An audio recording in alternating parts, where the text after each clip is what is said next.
વિવેચન કર્યો તો પણ ફરીથી હું તમને યાદ અપાવી રહ્યો છું.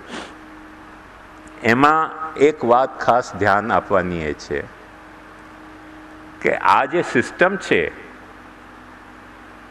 એ સિસ્ટમમાં જે સર્ગમાં જે વસ્તુ ક્રિએટ થઈ એમના જે ક્વોલિટી, એમના જે કેરેક્ટરિસ્ટિક, એમની જે ક્વોલિટી અને કેરેક્ટરિસ્ટિક આમાં કેરી ફોરવર્ડ થતી હોય છે. જેમ ચોપડામાં ગયા વર્ષનો હિસાબ કેટલોક ચૂકી જાય અને કેટલોક ન ચૂકે, જમા વધારે બોલે કે ખર્ચ વધારે બોલે, એ આ વર્ષમાં પાછું કેરી ફોરવર્ડ થાય. એ રીતે જે વસ્તુ સર્ગમાં નહોતી તે કેરી ફોરવર્ડ થઈને વિસર્ગમાં પણ આવે છે. કે જમા કે ખર્ચ વધારે બોલ્યા હોય તે કેરી ફોરવર્ડ થઈને વિસર્ગના વર્ષમાં પણ આવે. તો એમ સર્ગનામાં એક વસ્તુ એક પ્રકટ થઈ, અને તે પ્રકટ એ થઈ હતી કે પ્રભુની જે સત્વરજતમ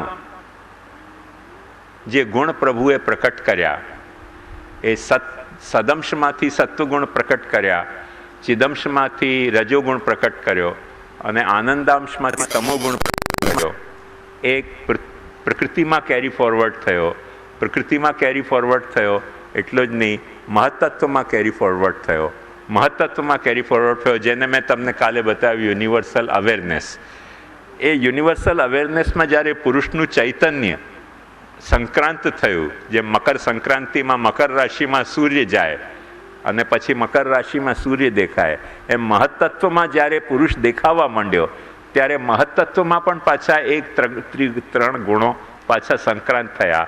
અને મહત્તત્વ જે શુદ્ધ ચેતના હતી એ શુદ્ધ ચેતનામાં આપણને અજ્ઞાન, સંશય, ભ્રમ, નિશ્ચય અને એ બધા તત્વો પછી સાત્વિક, રાજસ, તામસતાને કારણે દેખાવા માંડ્યા. ઓરિજિનલી એક વાત ધ્યાનથી સમજો કે સિસ્ટમ વાઇઝ એની એક બ્યુટી સમજો કન્સેપ્ટની,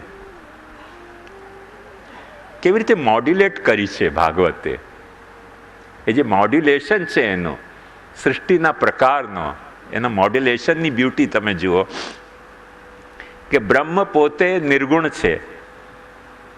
નિર્ગુણ છે એટલે સત્વરજ તમો ગુણ એનામાં નથી.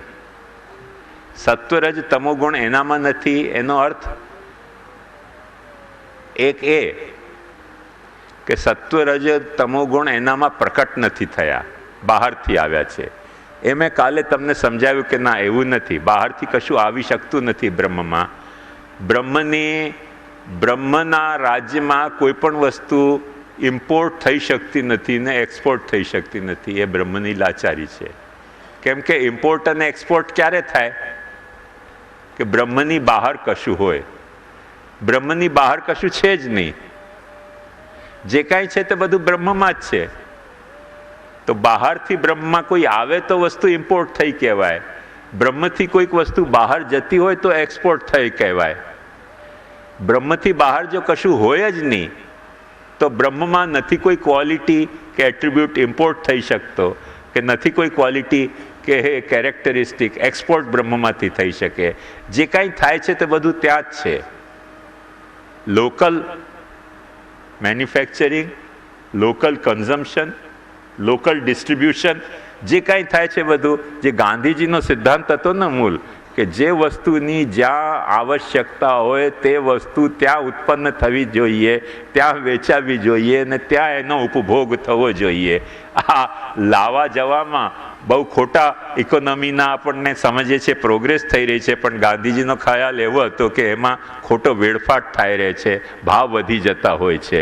એટલે દરેકે દરેક નાના નાના ગામડાઓમાં ગાંધીજીનો કન્સેપ્ટ એવો હતો કે ગામડાની જરૂરિયાતની બધી વસ્તુઓ ગામડામાં પેદા થવી જોઈએ, ગામવાલાઓને બહારથી મંગાવવાની જરૂરત ન પડવી જોઈએ. સ્વાવલંબી ગ્રામનો એમનો જે કન્સેપ્ટ હતો એ હતો. તો એમાં ઇમ્પોર્ટ એક્સપોર્ટની જરૂરત ન રહેવી જોઈએ, જેથી અનનેસેસરી ઇમ્પોર્ટ એક્સપોર્ટને કારણે જે ભાવ વધે છે અને વચમાં દરેક લોકો ખાઈ જતા હોય છે પ્રોફિટ એની, જે પ્રોડક્શન કોસ્ટ આવી હોય એના કરતાં વધારે, એમ બ્રહ્મમાં કોઈ પણ ગુણોને એક્સપોર્ટ કરવાની પ્રોફિટ કે ક્રેડિટ માયાએ ખાટવી ન જોઈએ, એમ ભાગવતનો એ સિદ્ધાંત છે.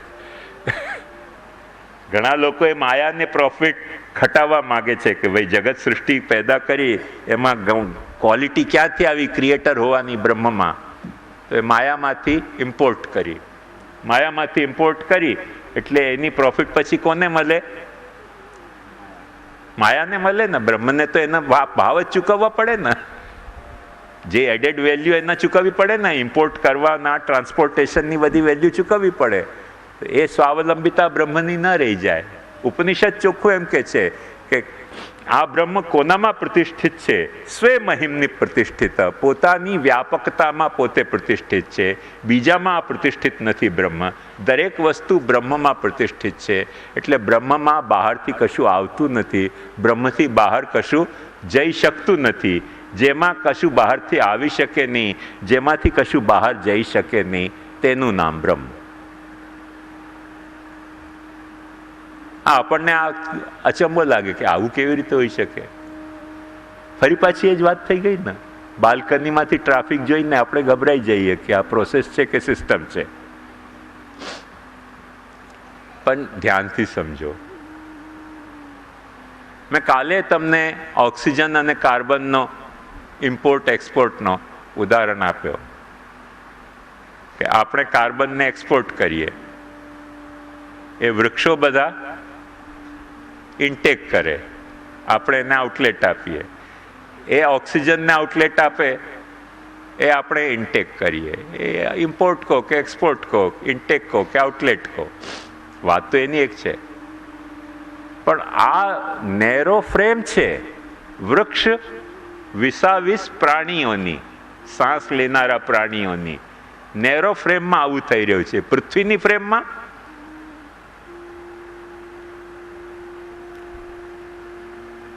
કાર્બન હોય કે ઓક્સિજન હોય, નથી ઇમ્પોર્ટ થઈ રહ્યો, નથી એક્સપોર્ટ થઈ રહ્યો. પૃથ્વીમાં દરેક વસ્તુ એઝ ઇટ ઇઝ ત્યાંની ત્યાં જ છે. આ ગજવામાંથી તે ગજવામાં એને જમા ખર્ચ કહેવાય? મારા ગજવામાંથી તમારા ગજવામાં જાય તો એનો જમા ખર્ચ નોંધવામાં આવે, પણ મારા આ ગજવામાંથી આ ગજવામાં જાય એનો કંઈ જમા ખર્ચ નોંધવામાં આવે? ભાઈ આ ગજવામાં તો આ ગજવામાં મૂક્યો. આપણા ગજવામાં કોઈ બીજો વ્યક્તિ હાથ નાખે તો એનો પ્રોફિટ લોસ નોંધવો પડે. આમાં મુંબઈમાં એવું થયું, ટ્રાફિક બહુ ને, એક ભાઈ જતા હતા, ઓચિંતો એમના ગજવામાં ભાર લાગ્યો. એમ કે આટલો બધો ભાર કેમ વધી ગયો? તો બાજુવાળા યાત્રી એમના ગજવામાં હાથ નાખી દીધો હતો. એમણે કહ્યું, ભાઈ તમે મારા ગજવામાં કેમ હાથ નાખો છો? કારણ કે હું એ જ જોઈ રહ્યો છું કે કોના ગજવામાં હાથ જઈ રહ્યો છે મારો. એમણે કહ્યું કે હવે તો હું તમને જણાવી રહ્યો છું ને, હવે તો કાઢી લો હાથ. બોલે હા હવે કાઢું છું. એટલે ગજવામાં હાથ જાય ને ખબર જ ન પડે કે વૈષ્ણવ છે કે અવૈષ્ણવ છે. હવેલી ખોલીને બેઠીએ, કોઈના ગજવામાં હાથ ઘૂસી જાય, કાઢો પૈસા. પછીથી એ લોકો હલ્લા મચાવે કે આ દર્શન બરાબર નથી થતા, આ નાના ઠાકોરજી છે એ મોટા થવા જોઈએ, તિરુપતિ બાલાજીની સિસ્ટમ ઇન્ટ્રોડ્યુસ થવી જોઈએ, મંગલાશયન રાજભોગના દર્શનોના પ્રભેદ ન ખોલવા જોઈએ, સવારથી સાંજ સુધી દર્શન ખુલ્લા રહેવા જોઈએ. ગજવા ખોટા ગજવામાં હાથ નાખ્યો એટલે લોચા થયા ને. સાચા ગજવામાં હાથ નાખ્યા હોત તો આ લોચા થાય જ નહીં. માણસને ભીડ વધે ને એટલે કોઈકના ગજવામાં હાથ નાખવાની ઈચ્છા થઈ જાય. ખબર કોને પડશે? હમણાં હાથ જઈ રહ્યો છે, જવા દો ને. જેના ગજવામાં જતો હોય, જે કાઢી શકવાતો હોય તે કાઢો, જે ન કાઢ્યો તે દુઃખી, કાઢ્યો તે સુખી. એક એવો સિદ્ધાંત થઈ ગયા કે કોઈ પણ ગજવામાં હાથ નાખો, ખબર પડે નહીં ને. ખોલીને બેઠા છીએ ને, જેના ગજવામાં હાથ જાય જવા દો ની, જવા દો ની નૌકા કિનારે કિનારે. એમ કિનારે કિનારે નૌકા જવા દો, જ્યાં જતી હોય ત્યાં. તો આ વાત ખાસ સમજવાની છે કે જે સિસ્ટમ એમણે ભાગવતે જોઈ છે આમાં, એમાં એમણે જોયું કે ના એવું નથી. તો બ્રહ્મમાં કોઈ વસ્તુ ઇમ્પોર્ટ કરી શકાતી નથી, કોઈ વસ્તુ એક્સપોર્ટ કરી શકાતી નથી. તો જે સિસ્ટમ ઇવોલ્વ થાય છે બ્રહ્મમાં, એ પણ બહારથી નથી આવતી. As a part of Brahman, as a part and particle of Brahman એ બ્રહ્મમાં ઉત્પન્ન થાય છે. એ સર્ગમાં રહેલા સ્લોટ્સ છે જે વિસર્ગને જનરેટ કરે છે. આપણને એમ કાલે પ્રશ્નોત્તરી શરદ બાવાની ને ભાનુબેનની થઈ હતી, બહુ સુંદર પ્રશ્નોત્તરીની છણાવટ થઈ. એના સંદર્ભમાં મૂળ આ જ જાણવાનું કે આપણને એમ તરત શંકા થાય કે જો સૃષ્ટિની પ્રક્રિયામાં ધર્માર્થ કામ મોક્ષ એ જીવના પુરુષાર્થ હોય તો અનનેસેસરી એને બ્રહ્મનો મહાત્મ્ય કેમ કહેવો, અને બ્રહ્મનું જ મહાત્મ્ય હોય તો એનો જીવનો પુરુષાર્થ શા માટે ગણવો? જે ભાનુબેનને જે ક્વેશ્ચન રેસ કર્યો, રાઈટ, એટલે ડ્યુ ક્વેશ્ચન હતો, પણ મૂળ સમજવાની પાછી એમાં મુદ્દાની વાત એ જ છે. અને એ મુદ્દાની વાત એ છે કે ધર્માર્થ કામ મોક્ષ જે છે ને એને આપણે જોઈશું ને તો આપણને સિસ્ટમ સમજ નહીં આવે. બ્રહ્મનું મહાત્મ્ય જોશું કે આ સિસ્ટમ ક્યાંથી ઊભી થઈ. એક તમને સરળ દાખલો આપું તો તમને ખ્યાલ આવી જાય. દરેકે દરેક સોસાયટીમાં કંઈક રૂલ્સ, રેગ્યુલેશન્સ, લો, પેનલ કોડ હોય છે. જૂના જમાનામાં એવું હતું કે કોઈકના ઘેરે કોઈક ચોર ઘૂસે તો એ ચોરને તમે મારી શકવાનો તમને રાઈટ હતો. આજના સિસ્ટમમાં બદલાઈ ગયું. ચોરને તમને પોલીસને પકડાવવાનો રાઈટ છે, મારવાનો રાઈટ નથી. ખ્યાલમાં આવ્યું? હવે જે વખતે આ રાઈટ માન્ય હતો તે વખતે તમે મારો તો એ ગુનો ન કહેવાય. આજે ક્રિમિનલને પોલીસ મારે તો પણ ગુનો કહેવાય.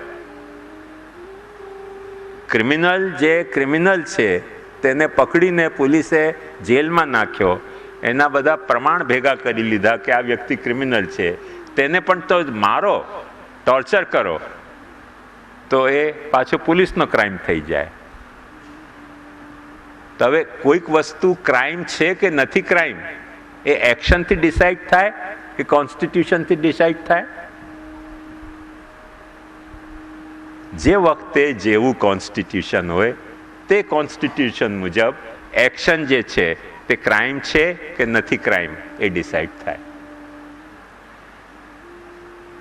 ઘણા બધા લોકોએ બ્લેકમાં પૈસા કમાવ્યા, એ બ્લેક હતા, એ બ્લેકના પૈસા ઉપર રેડ પડે તો ગવર્મેન્ટને ઝૂંટી લેવાનો પણ અધિકાર હતો.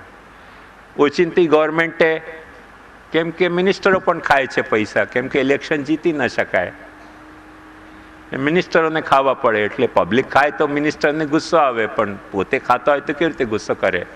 એટલે એમને વોલેન્ટરી ડિસ્ક્લોઝર સ્કીમ ડિક્લેર કરી દીધી કે વોલેન્ટરી ડિસ્ક્લોઝર સ્કીમમાં જે ડિક્લેર કરશે એ મની બ્લેક નહીં કહેવાય, એ મની વ્હાઇટ થઈ ગયો કહેવાશે.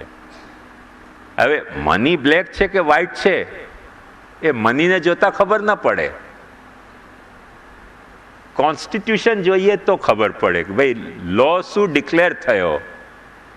એવી રીતે કઈ ક્રિયા ધર્મ છે, કઈ ક્રિયા અધર્મ છે, એ આપણે કંઈ કે મને આ ગમી ગયું કે આ ધર્મ છે તો ધર્મ છે, એમ ધર્મ અને અધર્મનો નિશ્ચય ન થાય. ધર્મનો અધર્મનો નિશ્ચય ધર્મશાસ્ત્રથી થાય. કઈ ક્રિયા, કઈ વસ્તુ અર્થ છે અને કઈ વસ્તુ અનર્થ છે એનો નિર્ણય આપણી બાર્ટર સિસ્ટમથી ન થાય. હવે તો બાર્ટર સિસ્ટમ બહુ ઓછી થઈ ગઈ, પણ આ અરબમાં પેટ્રોલ નહોતો નીકળ્યો તે વખતની એક બહુ રમૂજી વાત તમને સંભળાવું કે એક અમેરિકન ટુરિસ્ટ મક્કા મદીના ફરવા ગયો તો ત્યાં જોતો તો એની વાઈફ પણ સાથે હતી. તો એક પેલા ખાના બદાયુએ જે ઊંટ ઉપર ફરે ને, એણે આવીને અમેરિકનને પૂછ્યું કે આ સ્ત્રી તને કેટલામાં વેચવી છે? એને નવાઈ લાગી કે આ ખરીદદાર કોણ આવી ગયો પાછો, મારી વાઈફનો. એણે કહ્યું કે તમે શું પ્રાઇસ બતાવો છો? હવે એની વાઈફ ઘોંઘાટ કરે, નોનસેન્સ, શા માટે પ્રાઇસ પૂછે છે? ભાઈ હું વેચવા નથી માંગતો, પણ let me know your price here. તો એને કહ્યું કે એક ઊંટ આપીશ. એને કહ્યું કે ના, એક ઊંટમાં ન પોસાય. તો એને કોઈ એક ઊંટનો બચ્ચું પણ ઓર આપીશ. કહ્યું તો એ ન પોસાય. પછી સોદો થયો નહીં. એટલે એક વાત સમજો, એમને ત્યાં સિસ્ટમ એ એલાઉ કરતી હતી કે એક ઊંટ આપીને કે બે ઊંટ આપીને કોઈકની વાઈફ ખરીદવી હોય તો ખરીદી શકાય. એ ક્રાઇમ નથી. અમેરિકામાં એની વાઈફ બિચારી કહેતી હતી કે શું નોનસેન્સ વાત કરી રહ્યો છે, તને કંઈ હોશ છે કે નહીં, કે પેલો સોદો કરી રહ્યો છે ઊંટ સાથે, તું મને વેચવા તૈયાર થઈ ગયો. હવે ultimately it depends on system કે ઊંટના એવજમાં વાઈફને વેચી શકાય કે ન વેચી શકાય. વેચી શકાતું હોય તો વેચી જવાય, કેમ કે ઊંટને પ્રાણ છે, વાઈફને પ્રાણ છે. પ્રાણી તો બંને સરખા જ ને. જો આ પ્રાણીને વેચી શકાતું હોય તો તે પ્રાણીને કેમ ન વેચી શકાય? ઘણા લોકો આર્ગ્યુમેન્ટ કરે છે કે મર્યાદા માર્ગની હવેલીને તમે માન્ય રાખો તો પુષ્ટિ માર્ગમાં જાહેર હવેલીને કેમ ન માન્ય રાખો? તો પછી એ જ વાત થઈ ગઈ કે નહીં, કે ઊંટને વેચી શકાય તો વાઈફને કેમ ન વેચી શકાય? ભાઈ, પણ વેચી શકાય કે ન વેચી શકાય એનું ડિસિઝન કોણ લે છે? તમે ને હું કે શાસ્ત્ર? કોન્સ્ટિટ્યુશન, સોસાયટીનો કોન્સ્ટિટ્યુશન, દેશનો કોન્સ્ટિટ્યુશન. વેચી શકાતું હશે તો વેચી શકાશે, નહીં વેચી શકાતું હોય તો નહીં વેચી શકાય. વેચવા જશો તો ક્રાઇમ થઈ જશે. આજે કોઈક પોતાની વાઈફ વેચી આવે કોઈકને ઊંટના એવજમાં કે બિલાડીના એવજમાં, કે પેલી એ મ્યાઉ મ્યાઉ કરે છે, આ બહુ ઘોરાવે છે, લ્યો વેચો બિલાડી, 4 બિલાડી બરાબર એક વાઈફ વેચી આવે. વેચી આવે તો ક્રાઇમ કહેવાય કે ન કહેવાય? શા માટે ક્રાઇમ કહેવાય? એટલા માટે ક્રાઇમ કહેવાય કે આપણી સોસાયટીમાં વાઈફની વેલ્યુને બિલાડી સાથે બાર્ટરમાં એલાઉડ નથી. વાત સમજી ગયા ને તમે? તો દરેક જે ટ્રાન્ઝેક્શન છે એ ટ્રાન્ઝેક્શનમાં અર્થમાં પણ આપણને ડિસાઇડ કરવો પડે કે કઈ વસ્તુની બરાબર છે.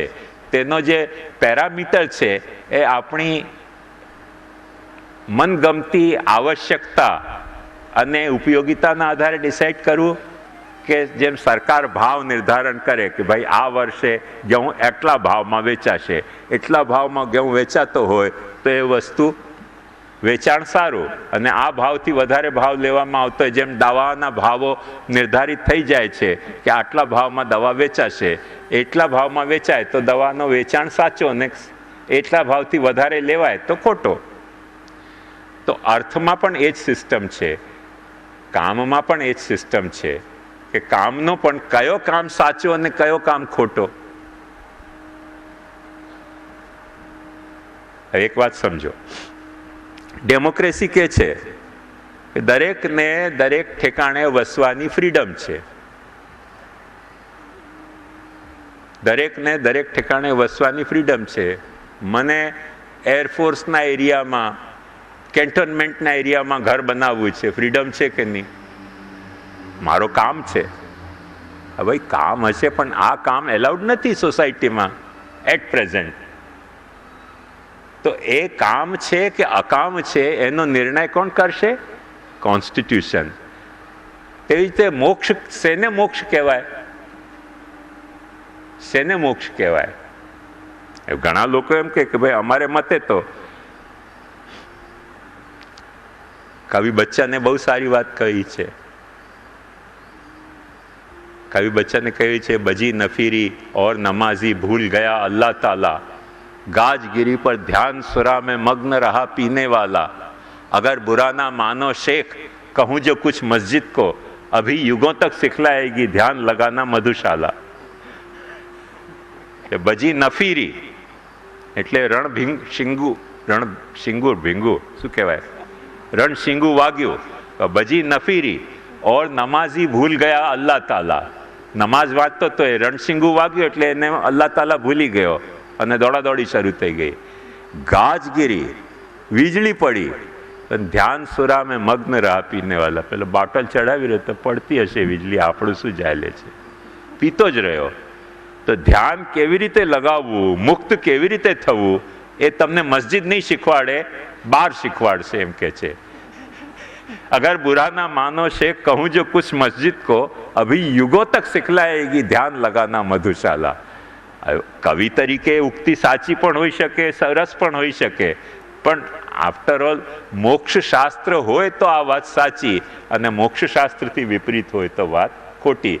આ મુક્તિ જેને જોઈતી હોય તો સાચી, જેને ન જોઈતી હોય તેને મુક્તિ ખોટી. હવે જબરદસ્તી તમે કહો કે નહીં આ જ મુક્તિ દરેકને જોઈએ તો એ તમે ખોટી વાત કરી ને.